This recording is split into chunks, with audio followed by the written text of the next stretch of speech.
Hello friends, welcome to my YouTube channel. आज की इस वीडियो में हम पढ़ने वाले हैं एक बहुत ही इंपॉर्टेंट टॉपिक जिसका नाम है पार्टिकल इन ए बॉक्स। तो भाई ये टॉपिक हमारा बहुत ही इंपॉर्टेंट है। मैंने आज तक क्वांटम मैकेनिक्स का ऐसा कोई एग्जाम नहीं देखा जिसमें इस पर क्वेश्चन आया हो, तो इस टॉपिक को अच्छे से समझना बहुत जरूरी है। तो जैसा कि हमारे टॉपिक का नाम ही है पार्टिकल इन ए बॉक्स, तो इसका मतलब क्या है कि हमारे पास एक बॉक्स होगा। सपोज ये हमारा इस तरह कोई बॉक्स है और उसके अंदर हमारा पार्टिकल होगा, लेकिन ये हमारा क्या है, ये हमारा 1D बॉक्स है। आज जो हम टॉपिक पढ़ रहे हैं ये हमारा 1D बॉक्स है। इसके बाद 3D बॉक्स भी पढ़ेंगे एक। तो 1D बॉक्स में क्या कंडीशन है हमारे पास, हमारा जो पार्टिकल है वो सिर्फ एक्स डायरेक्शन में मूव कर रहा है, वो वाई या जेड डायरेक्शन में मूव नहीं कर रहा। तो एक्स डायरेक्शन में मूव कर रहा है तो इसका मतलब क्या है कि वो हमेशा ऐसे ऐसे ही घूमता रहेगा, इसी टाइप में यहाँ से जाएगा, दीवार से टकरा के वापस आ जाएगा, लेकिन वो इस बॉक्स से बाहर नहीं निकल सकता क्योंकि ये सिर्फ एक्स डायरेक्शन में मूव कर रहा है, इसलिए बॉक्स से बाहर निकलने इसके पास कोई चांसेस नहीं है। अब यहाँ पर इसका एक नाम और दिया जाता है, इनफाइनाइट पोटेंशियल वेल या इनफाइनाइट स्क्वायर वेल। वेल का मतलब आपको पता होगा भाई, कुआं, हिंदी में मतलब होता है कुआं। तो कुआं यहाँ पर क्यों बोला जा रहा है इसको, जिस तरह से यहाँ पर हमारा पार्टिकल एक्स डायरेक्शन में मूव कर रहा है और वो बाहर नहीं निकल सकता, इसी तरह भाई सेम कंडीशन कुएं में है। सपोज यहाँ पर कोई चीज़ है कुएं में अंदर और वो इस टाइप में मूव कर रही है, तो उसके चांस हैं क्या बाहर आने के, तो उसके यहाँ बाहर आने के कोई भी चांस नहीं है, इसलिए इसको एक नाम और दिया गया है, इनफाइनाइट पोटेंशियल वेल। तो ये जो कंडीशन है हमारे पास, ये कंडीशन है हमारी क्लासिकल फिजिक्स के अकॉर्डिंग। इसी कंडीशन को अगर हम क्वांटम में बनाना चाहें तो क्वांटम मैकेनिक्स में हम कैसे बनाएंगे, तो यहाँ पर जब हमारा पार्टिकल अंदर है तो उसके अंदर कोई भी फोर्स नहीं लग रहा। जब हमारा पार्टिकल इस बॉक्स के अंदर है कोई भी फोर्स नहीं लग रहा, तो जब भी हमारे पास फोर्स जीरो होता है तो उसका मतलब पोटेंशियल एनर्जी भी हमारे पास जीरो है। तो यहाँ पर बॉक्स के अंदर हमारे पास कोई भी पोटेंशियल एनर्जी नहीं है, तो यहाँ पर हमने लिख दिया potential energy zero inside the box. और यहाँ पर आप देख सकते हैं कि हमारा पार्टिकल बॉक्स के बाहर नहीं निकल सकता।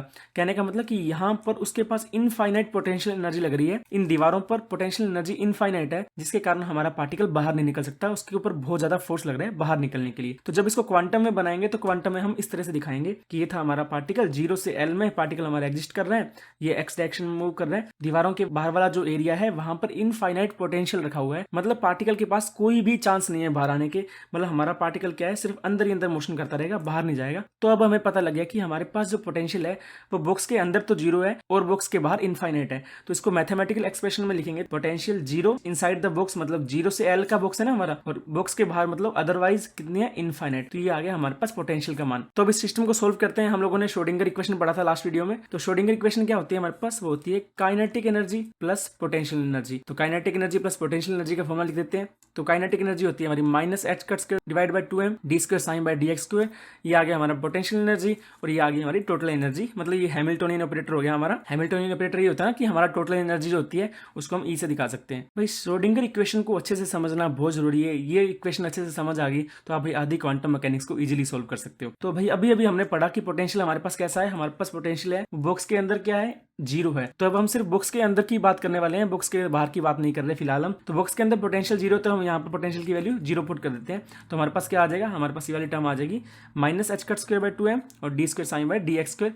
वी एक्स टर्म हमारी यहाँ पर जीरो होगी, उसको हमने यहाँ से हटा लिया। अब हमारी ये जो टर्म है H cut square divide by 2m, ये ई से मल्टीप्लाई हो जाएगी और ये ई हमारा इधर आ जाएगा, तो ये प्लस का हो जाएगा। तो हमारे पास आ जाएगा D square sine by D X square plus 2m E H cut square, और यहाँ पर ये हमारा साइन पड़ा है। ये इक्वेशन बन जाएगी हमारी सेकंड ऑर्डर डिफरेंशियल इक्वेशन। तो अभी सेकंड ऑर्डर डिफरेंशियल इक्वेशन को सोल्व करने के लिए हम क्या कर लेते हैं, हम 2m divide by H cut square को एक कांस्टेंट मान लेते हैं, उसको नाम देते हैं के स्क्वायर। तो हमने के स्क्वायर इक्वल टू ले लिया 2m divide by H cut square. तो हमारे पास इक्वेशन क्या आ जाएगी, वो आ जाएगी D square sine by D X square plus K square, जो हमने लेट किया है अभी, और ये साइन हमारा एज इट इज। तो भाई इसको बोलते हैं second order differential equation, second order differential equation, जहां पर के स्क्वायर हमारा क्या है, के स्क्वायर है 2m divide by H cut square. तो भाई अब इस इक्वेशन को सोल्व कैसे करते हैं, तो भाई अगर आपने मैथमेटिकल फिजिक्स में थोड़ा बहुत पढ़ा है तो वहां पर आपने सुना होगा सहायक समीकरण, सहायक समीकरण इंग्लिश में बोलते हैं इसको ऑक्सिलरी इक्वेशन। तो उसकी हेल्प से हम क्या करेंगे, हम इस पार्ट को लिखते हैं एम स्क्वायर, क्योंकि डबल डेरिवेटिव है तो M square plus K square, और यहाँ से क्या आ जाएगा, इसको जीरो इक्वेट कर देते हैं, इसको बोलते हैं सहायक समीकरण। तो यहाँ से m का मान क्या आ जाएगा, m का मान आ जाएगा प्लस माइनस आइटा के। तो जब भी हमारे पास कोई आइटा वाली टर्म में सॉल्यूशन आता है तो उसका सॉल्यूशन होता है हमारे पास sine X is equal to A sine के एक्स प्लस बी कोस के एक्स। और यहाँ पर एक टर्म और आती होती है एक्सपोनेंशियल, जो यहाँ पर रियल टर्म होती है वो वाली टर्म यहाँ आती है। तो रियल टर्म हमारे पास जीरो है, तो जीरो एक्स क्या हो जाएगा हमारा 1 हो जाएगा, इसलिए इसको लिखो या ना लिखो एक ही बात है, क्योंकि ये 1 है अल्टीमेटली हमारा। तो हमारे पास सॉल्यूशन क्या आ गया, हमारे पास सॉल्यूशन आ गया sine X is equal to A sine के एक्स प्लस बी कोस के एक्स। तो वही ये आ गया हमारे पास सॉल्यूशन। ये सॉल्यूशन क्या है, हमारे पास दो वेव फंक्शन की टर्म में आया है, मतलब साइन और कोस।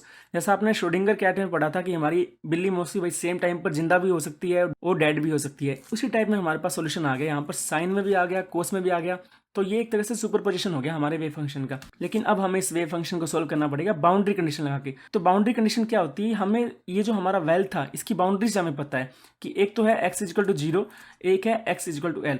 इन दोनों पर ही हमारा पार्टिकल एग्जिस्ट नहीं कर सकता, हमारा पार्टिकल सिर्फ अंदर अंदर घूम रहा है। किस डायरेक्शन में? x डायरेक्शन में। तो पार्टिकल बाहर तो जा ही नहीं सकता। तो कहने का मतलब है कि x इजिकल टू 0 और x इजिकल टू l पर हमारा वेव फंक्शन 0 है, बिकॉज वेव फंक्शन हमारा एग्जिस्ट ही नहीं कर रहा उस जगह पर। तो हम यहाँ पर क्या कर देंगे, हमने यहाँ पर x इजिकल टू 0 पर वेव फंक्शन 0 ले लिया। x इजिकल टू 0 पर हमारा जो वेव फंक्शन है वो हमारा 0 हो जाएगा। तो अब पूरी इक्वेशन में x का मान 0 पुट कर देते हैं, तो हमारे पास क्या आ जाएगा, यहाँ पर ये हमारा 0 आ गया, साइन के 0 प्लस बी कोस के 0। अब यहाँ से हमारे पास क्या आएगा, 0 इजिकल टू साइन 0 क्या होता है हमारे पास 0, और यहाँ पर आ जाएगा बी कोस 0 का मान होता है 1। तो अल्टीमेटली हमारे पास क्या आ जाएगा, बी इजिकल टू 0 मान आ गया हमारे पास। तो बी का मान यहाँ पर रिप्लेस कर देते हैं, तो हमारे पास साइन क्या हो जाएगा, साइन हो जाएगा हमारा a साइन के एक्स, क्योंकि बी तो हमारा 0 हो गया बाउंड्री कंडीशन के कारण। अब हमने x इजिकल टू 0 वाली बाउंड्री कंडीशन लगा ली, लेकिन अभी x इजिकल टू l वाली बाउंड्री कंडीशन बाकी पड़ी है। तो अब लगा लेते हैं हमारी x इजिकल टू l पर बाउंड्री कंडीशन, क्योंकि x इजिकल टू l पर भी हमारा वेव फंक्शन एग्जिस्ट नहीं कर रहा, तो वो 0 है। तो x का मान l पुट करने पर हमारा वेव फंक्शन क्या हो जाएगा, 0 हो जाएगा। तो यहाँ पर हम x को l से रिप्लेस कर देंगे, तो हमारे पास आ जाएगा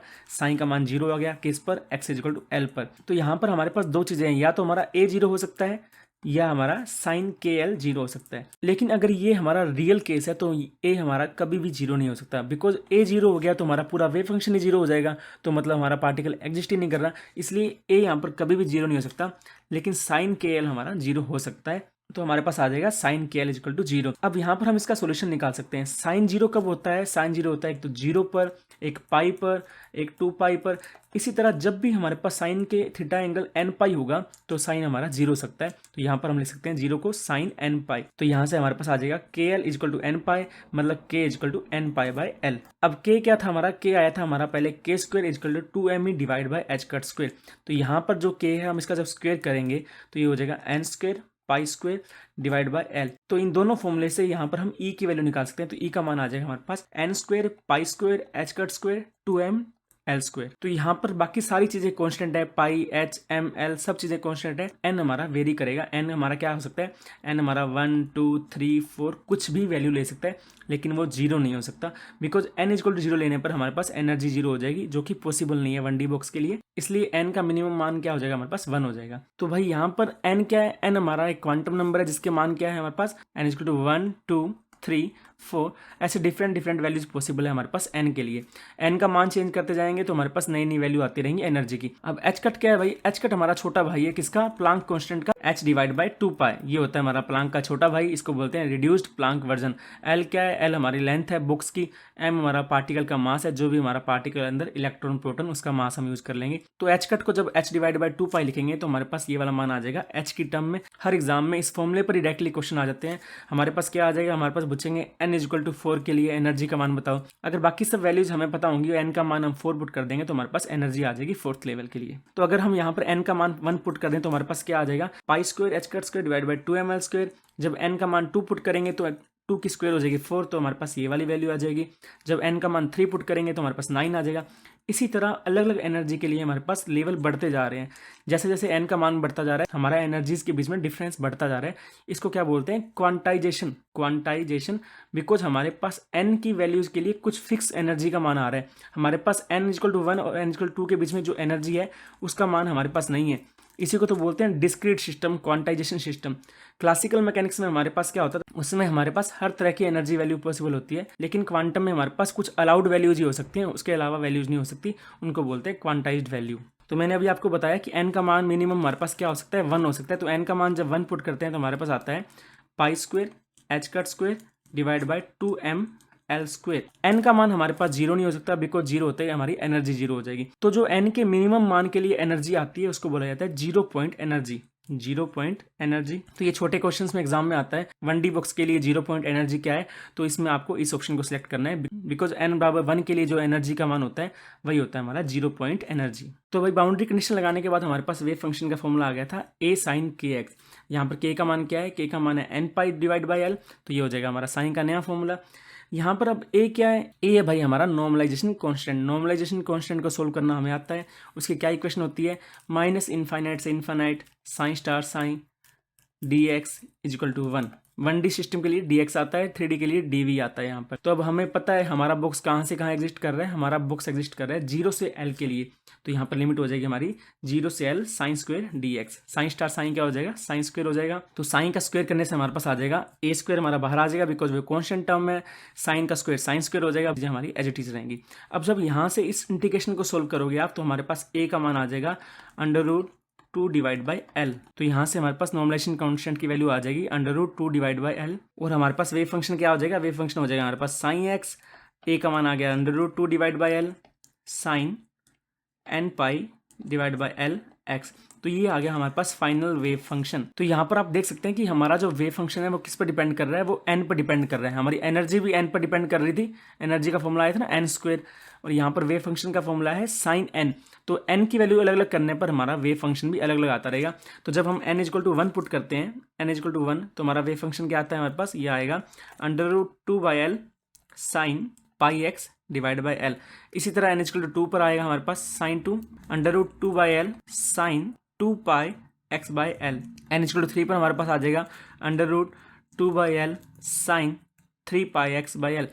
इसी तरह हमारे n के डिफरेंट मान हो सकते हैं, लेकिन n = 0 नहीं हो सकता बिकॉज 0 पुट करते साइन हमारा 0 हो जाएगा और हमारा वेव फंक्शन हमारे पास एग्जिस्ट ही नहीं करेगा, जो कि पॉसिबल नहीं है। इन सभी साइन को आप प्लॉट कर सकते हैं। ये हमारे साइन के फंक्शन है, तो साइन का ग्राफ हमें बनाना आता है। तो n = 1 पर हमारे पास ये वाला ग्राफ आता है, और n = 2 पर हमारे पास ये वाला ग्राफ आएगा, n = 3 पर हमारे पास इस टाइप का ग्राफ आएगा।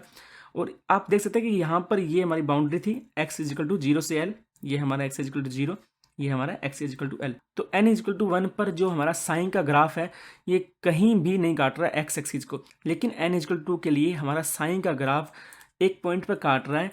इसको बोलते हैं नोड। जिस भी पॉइंट पर हमारा वेव फंक्शन x एक्सिस को कट करेगा उसी को बोलते हैं नोड। तो यहाँ पर एक नोड बिंदु है हमारे पास, यहाँ पर हमारे पास 2 नोड बिंदु हैं, 1 2, यहाँ पर हमारे पास 3 नोड बिंदु हैं, 1 2 3।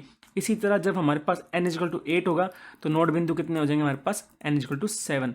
तो नोड का फॉर्मूला क्या बन जाएगा हमारे पास, n-1। ये हमारा नोड का फॉर्मूला आ जाएगा। अभी कितने नोड हमारे पास प्रेजेंट हैं, तो ये होता है हमारा 1D पार्टिकल के लिए वेव फंक्शन। तो भाई अब क्विकली रिकैप कर लेते हैं, हमने क्या पढ़ा कि हमारा जो वेव फंक्शन है उसकी एनर्जी कभी भी 0 नहीं हो सकती। लेकिन क्लासिकल मैकेनिक्स के अकॉर्डिंग अगर हमारे पास कोई पार्टिकल एक बॉक्स में है तो उसकी एनर्जी 0 हो सकती है, लेकिन क्वांटम में एनर्जी 0 नहीं हो सकती। मतलब पार्टिकल कभी भी ठहरा हुआ नहीं रहेगा, वो हमेशा मोशन में रहेगा। और हमने पढ़ा था कि पार्टिकल की एनर्जी क्या है, एनर्जी क्वांटाइज्ड है। क्वांटाइज्ड कैसे, बिकॉज ये n पर डिपेंड कर रहा है, कंटिन्यूस वैल्यूज नहीं आ रही है हमारे पास। और एक हमारे पास आ गया वेव फंक्शन, ये आ गया √2 by L sign n pi X divide by L. तो अगर आपको ये 2 फॉर्मूले याद हैं तो भाई आप आधे से ज़्यादा क्वेश्चन सोल्व कर सकते हो क्वांटम के। ये होते हैं हमारे 1D बॉक्स के लिए वेव फंक्शन, ये 1D बॉक्स के लिए हमारी एनर्जी। तो ये था हमारा आज का टॉपिक। मिलते हैं नेक्स्ट वीडियो में। Thank you so much. जय हिंद, जय भारत।